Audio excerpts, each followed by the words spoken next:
ശബരിമല സ്വർണ്ണക്കൊള്ള കേസിൽ പ്രത്യേക അന്വേഷണ സംഘം ഇന്ന് സന്നിധാനത്ത് പരിശോധന നടത്തും. ശബരിമല ശ്രീകോവിലിലെ പഴയ വാതിലിന്റെയും പ്രഭാമണ്ഡലത്തിന്റെയും ശാസ്ത്രീയ പരിശോധന നടത്താൻ പ്രത്യേക അന്വേഷണ സംഘത്തിന് ഇന്നലെ ഹൈക്കോടതി അനുമതി നൽകിയിരുന്നു. വാതിൽപ്പാളി അടക്കം അളക്കാനും പരിശോധിക്കാനുമാണ് ഹൈക്കോടതിയുടെ അനുമതി. ഫെബ്രുവരി 9-നാണ് വീണ്ടും കേസ് പരിഗണിക്കുന്നത്. സ്വർണ്ണപ്പാളികൾ മാറ്റിയിട്ടുണ്ടെന്ന സംശയം ഇന്നലെ കോടതി ഉന്നയിച്ചിരുന്നു. VSSCയിലെ പരിശോധനാ റിപ്പോർട്ട് സംശയം ബലപ്പെടുത്തുന്നതാണെന്ന് കോടതി നിരീക്ഷിച്ചു. VSSCയിലെ വിദഗ്ധരുടെ വിശദമായ മൊഴിയെടുക്കണമെന്ന് കോടതി നിർദ്ദേശിച്ചു. ഗുരുതരവും ആശങ്കാജനകവുമായ കണ്ടെത്തലുകളാണ് രേഖയിലുള്ളതെന്ന് ഹൈക്കോടതി വ്യക്തമാക്കി. ഡാനി പോൾ ചേരുന്നുണ്ട് കൂടുതൽ വിവരങ്ങളുമായി. ഡാനി, ഇന്നത്തെ ശബരിമലയിലെ പരിശോധന കൂടി പൂർണ്ണമാകുമ്പോൾ കൂടുതൽ തെളിവുകൾ അന്വേഷണ സംഘത്തിന് ലഭിക്കുമെന്ന് തന്നെ പ്രതീക്ഷിക്കാം, അല്ലേ?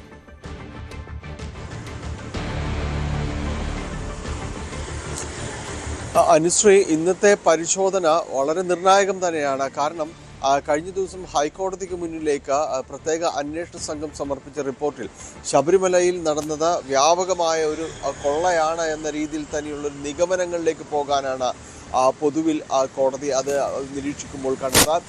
കാരണം 2000 സ്വർണം പൊതിഞ്ഞു നൽകിയ, അതായത് UB ഗ്രൂപ്പ് സ്വർണം പൊതിഞ്ഞു നൽകിയ ഇതിന് ശേഷം പിന്നീട് കൊണ്ടുവന്ന വെച്ച്, അതായത് സ്വർണ്ണപ്പാളികൾ പിന്നീട് പോറ്റിയുടെ നേതൃത്വത്തിൽ അത് പൂശി കൊണ്ടുവന്നതിനേക്കാൾ ഈ ശാസ്ത്രീയ പരിശോധനയിൽ വളരെയധികം മാറ്റം അതിൽ വന്നിട്ടുണ്ട്. പ്രഥമ ദൃഷ്ടിയാൽ തന്നെ ഇത് സ്വർണ്ണപ്പാളികൾ മാറ്റിയിട്ടുണ്ട് എന്ന രീതിയിലുള്ള വലിയ നിരീക്ഷണത്തിലേക്കാണ് പോയിരിക്കുന്നത്. അതുകൊണ്ട് തന്നെയാണ് തൊട്ടടുത്ത ദിവസം ഇന്ന് തന്നെ അവിടെ എത്തി, ശബരിമലയിലെത്തി കൂടുതൽ പരിശോധനകളിലേക്ക് കടക്കാനായിട്ടെല്ലാം തന്നെ നിർദ്ദേശം നൽകിയിരിക്കുന്നത്. ഈ സ്വർണ്ണപ്പാളികൾ മാറ്റിയിട്ടുണ്ട് എന്ന സംശയം കോടതിക്ക് വരണമെങ്കിൽ തന്നെ ഈ ശാസ്ത്രീയ പരിശോധനാ റിപ്പോർട്ട് എത്ര കണ്ട ഗുരുതരമാണെന്ന് ഓർക്കുക. കാരണം റിപ്പോർട്ടിൻ്റെ മുഴുവൻ വിശദാംശങ്ങളും പുറത്തുവിടാൻ ഇപ്പോൾ സാധ്യമല്ല എന്ന് പറയുമ്പോൾ കൂടിയും കോടതിയുടെ നിർദ്ദേശം ഇന്ന് തന്നെ പോയിട്ട്, അതായത് തൊട്ടടുത്ത ദിവസം ഇന്ന് പോയിട്ട് ഇത് സംബന്ധിയായ കാര്യങ്ങൾ കൂടുതൽ വിവരശേഖരണം നടത്തുക എന്നത് പറയുമ്പോൾ റിപ്പോർട്ടിലുള്ളത് അതീവ ഗൗരവതരവും ഗുരുതരവുമായ പരാമർശങ്ങൾ തന്നെയാണ് എന്നത് വളരെ വ്യക്തമാണ്. റിപ്പോർട്ടുകൾ അതുതന്നെയാണ് സൂചിപ്പിക്കുന്നത്. VSCയിലെ ഉദ്യോഗസ്ഥരെ അടക്കം ഈ കാര്യത്തിൽ ആവശ്യമെങ്കിൽ അവരിൽ നിന്ന് വിവരശേഖരണം നടത്താം. അവരിൽ നിന്ന് അടക്കമുള്ള കാര്യങ്ങൾ ശേഖരിച്ചുകൊണ്ട് അവരെ മൊഴി രേഖപ്പെടുത്തിക്കൊണ്ട് മുന്നോട്ട് പോകാം. കാരണം അവർക്ക് എന്താണ് പരിശോധനയിലടക്കം വ്യക്തമായത് എന്നത് ആ കാര്യങ്ങൾ അവരുടെ ബോധ്യപ്പെടലുകളെല്ലാം തന്നെ ഇതിൻ്റെ ഭാഗമാക്കാം, ഈ റിപ്പോർട്ടിൻ്റെ ഭാഗമാക്കാം, ഈ അന്വേഷണത്തിൻ്റെ പരിധിയിലേക്കെല്ലാം തന്നെ കൊണ്ടുവരാം. കാരണം കൂടുതൽ ശാസ്ത്രീയവും സമഗ്രവുമായ ഒരു റിപ്പോർട്ടിലേക്ക് അപ്പോൾ അത് മാറുകയും ചെയ്യും. അതുകൊണ്ട് തന്നെയാണ് ഈ രീതിയിലേക്ക് ഉദ്യോഗസ്ഥരിൽ നടക്കം മൊഴിയെടുക്കാമെന്ന് നിർദ്ദേശം നൽകിയിരിക്കുന്നത്. ഏതായാലും വലിയ രീതിയിലുള്ള ഒരു സ്വർണ്ണ കവർച്ച തന്നെ നടന്നിട്ടുണ്ട് എന്ന് തന്നെയാണ്. സ്വർണ്ണ കവർച്ച എന്ന് പറയാൻ പറ്റില്ല, അവിടെ ഒരു കൊള്ളയടിക്കൽ എന്ന രീതിയിലേക്ക് തന്നെ കാര്യങ്ങൾ പോകുന്നു എന്നതാണ് വലിയ വിമർശനമായിട്ട് തന്നെ ഉയരുന്നത്. ഒരു കാലഘട്ടത്തിലെ മാത്രം 2019 മാത്രം ആ കാര്യങ്ങൾ അന്വേഷിക്കാനായിട്ടായിരുന്നു ആദ്യഘട്ടത്തിൽ തീരുമാനമെങ്കിൽ ഇപ്പോൾ ഒരു 2 പതിറ്റാണ്ട് കാലത്തെ അവിടെ നടന്ന കാര്യങ്ങളെല്ലാം, കൊടിമരം മാറ്റിവെക്കൽ ഉൾപ്പെടെയുള്ള കാര്യങ്ങൾ, വിവിധ ഘട്ടങ്ങളിലായിട്ട് നടന്ന അവിടുത്തെ ഓരോ പ്രധാനപ്പെട്ട നിർമ്മിതിയായ കാര്യങ്ങൾ ഉൾപ്പെടെയുള്ളത് അന്വേഷിക്കേണ്ടി വരും എന്ന രീതിയിൽ തന്നെയാണ് ഇപ്പോൾ പ്രത്യേക അന്വേഷണ സംഘം എത്തിച്ചേർന്നിരിക്കുന്നത്. വലിയ രീതിയിലുള്ളൊരു ആസൂത്രണം ഇക്കാര്യത്തിൽ നടന്നിട്ടുണ്ട് എന്ന് തന്നെയാണ് ഈ റിപ്പോർട്ടുകൾ വ്യക്തമാക്കുന്നത്. പ്രത്യേക അന്വേഷണ സംഘം അവർക്ക് ലഭിച്ച VSCയുടെ പരിശോധന ലാബിൽ നിന്ന് ലഭിച്ച റിപ്പോർട്ടും അവരുടെ നിഗമനങ്ങളും അടക്കമാണ് കോടതിയിൽ റിപ്പോർട്ടായിട്ട് സമർപ്പിച്ചിരിക്കുന്നത്. 11 പേരെ ഇതിനകം തന്നെ ഈ കാര്യവുമായി ബന്ധപ്പെട്ടുകൊണ്ട് അറസ്റ്റ് രേഖപ്പെടുത്തിയിട്ടുണ്ട്. 22ഓളം കുറ്റങ്ങൾ ഇവർക്കെതിരെ ചുമത്തിയിട്ടുണ്ട്. പക്ഷേ കോടതി ഈ കാര്യങ്ങളെല്ലാം പരിശോധിച്ച ശേഷം പറയുന്നത് ഈ നിര ഇനിയും നീളെ സാധ്യതയുള്ളത് തന്നെയാണ്. കൂടുതൽ പേരിലേക്ക് അന്വേഷണം എത്തേണ്ടതുണ്ട്. ഈ റിപ്പോർട്ടിൻ്റെ ഒരു ഭാഗത്ത് പറയുന്നത് ഏതാണ്ട് 5ഓളം പേര് ഇപ്പോഴും തന്നെ സംശയാസ്പദമായി നിലനിൽക്കുന്നു എന്നതാണ്. അവരിൽ 3 പേർക്കടക്കം വളരെ കൃത്യമായ രീതിയിലേക്ക് അവർക്കെതിരെയുള്ള തെളിവുകളുടെ ശേഖരണത്തിനുമാണ് എന്നത് പറയുന്നു. അപ്പോൾ അവർക്കെതിരെ അന്വേഷണം ശക്തമാക്കാനുള്ള നിർദ്ദേശം അടക്കമുള്ള കാര്യങ്ങളുണ്ട്. അപ്പോൾ വൈകാതെ തന്നെ ഇക്കാര്യത്തിൽ കൂടുതൽ അറസ്റ്റുകൾ ഇക്കാര്യത്തിൽ ഉണ്ടാകുമെന്നതിൻ്റെ സുവ്യക്തമായ സൂചനകൾ തന്നെയാണ് ഈ പ്രത്യേക അന്വേഷണ സംഘം സമർപ്പിച്ച റിപ്പോർട്ടിലടക്കമുള്ളത്. ഇന്ന് അവിടെ ശബരിമലയിൽ നടത്തുന്ന പരിശോധന ഈ കേസിനെ സംബന്ധിച്ചിടത്തോളം അതിനിർണായകമായ കാര്യം തന്നെയാണ്. കാരണം റിപ്പോർട്ട് സമർപ്പിച്ച ഉടൻ തന്നെ തൊട്ടടുത്ത ദിവസം തന്നെയാണ് കോടതി ഇതുമായി ബന്ധപ്പെട്ടുകൊണ്ട് കൂടുതൽ അന്വേഷണത്തിലേക്ക് കടക്കാനായിട്ട് നിർദ്ദേശിച്ചിരിക്കുന്നത്.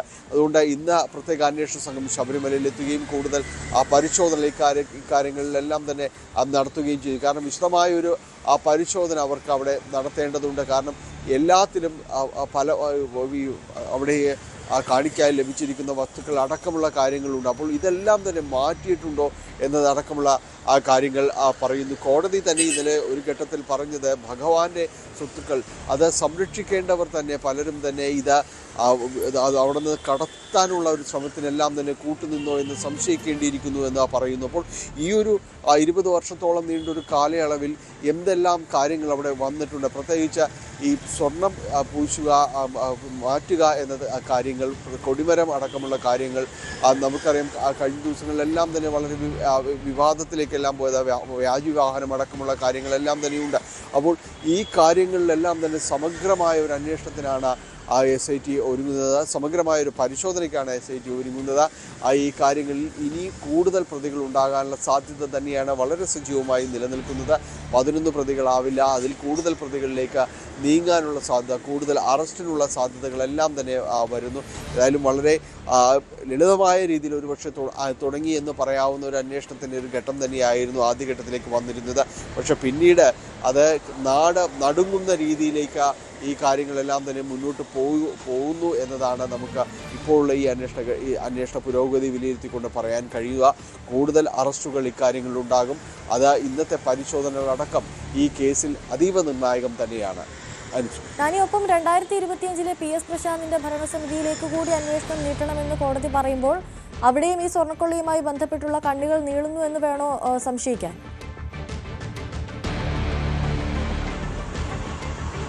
സ്വാഭാവികമായും അങ്ങനെ തന്നെയല്ലേ. കാരണം ഇത്തരം കാര്യങ്ങളിൽ കൂടുതൽ സമഗ്രമായ ഒരു അന്വേഷണത്തിലേക്ക് നീങ്ങണമെന്ന നിർദ്ദേശം തന്നെയാണ് വന്നിരിക്കുന്നത്. നമുക്കറിയാം 2019 മാത്രമായിരുന്നു ആദ്യഘട്ടത്തിലേക്കുള്ളൊരു പരിഗണനയിലേക്ക് വന്നിരുന്നെങ്കിൽ പിന്നീട് 2 പതിറ്റാണ്ട് കാലത്തെ കാര്യങ്ങൾ, ഇടപാടുകൾ സംബന്ധിയായ കാര്യങ്ങളിൽ അന്വേഷണം വേണമെന്ന് തന്നെയാണ് കോടതി നിർദ്ദേശിക്കുന്നത്. 2025 എല്ലാം തന്നെയും ഈ പരിധിയിലേക്ക്, അന്വേഷണ പരിധിയിലേക്ക് എല്ലാം തന്നെ വരുന്നുണ്ട്.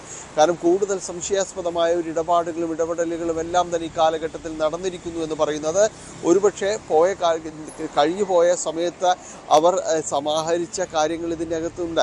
അവർ ഈ ഓരോ ഇടപാടുകളും അവർ പിടിക്കപ്പെടില്ല എന്ന് തോന്നലിൽ നിന്നുകൊണ്ട് കൂടുതൽ കരുത്തോടുകൂടി കൊള്ളയടിക്കാനുള്ള ഒരു തീരുമാനത്തിലേക്ക് എല്ലാം തന്നെ മുന്നോട്ട് പോയതുകൊണ്ടാകാം, കൂടുതൽ കാര്യങ്ങൾ അവിടെ നിന്ന് അപഹരിക്കപ്പെട്ടു എന്ന് തോന്നലിലേക്ക് വന്നതുകൊണ്ടാകാം ഈ കാര്യങ്ങളിൽ കൂടുതൽ അന്വേഷണം വേണം എന്ന രീതിയിലേക്ക് വരികയും 2025 കാലഘട്ടങ്ങളെല്ലാം തന്നെ അതിൽ ഉൾപ്പെടുത്തുകയും ചെയ്യുന്നു. അപ്പോൾ ഈ കാര്യങ്ങളിൽ തീരുമാനമെടുത്തവർ ആരൊക്കെയാണ്, ആ തീരുമാനങ്ങളിൽ ആർക്കെല്ലാം തന്നെ പങ്കുണ്ട്? കാരണം ശബരിമലയിൽ നിന്ന് ഇത്തരം ഈ വളരെ അമൂല്യമായി കരുതുന്ന ഈ വസ്തുക്കളെല്ലാം തന്നെ പുറത്തേക്ക് കൊണ്ടുപോകണമെങ്കിൽ തന്നെ അത് വളരെ നിസ്സാരമായി ഇവരിതെല്ലാം തന്നെ ചെയ്തു എന്ന് പറയുമ്പോൾ അത് ഏതാനും ചിലർക്ക് മാത്രം കഴിയില്ല. അത് ഒരു കൂട്ടം പേരുടെ തന്നെ കൃത്യമായ ഒരു ആസൂത്രണത്തിലെല്ലാം തന്നെ നടന്നതാണ് എന്ന് തന്നെയാണ്.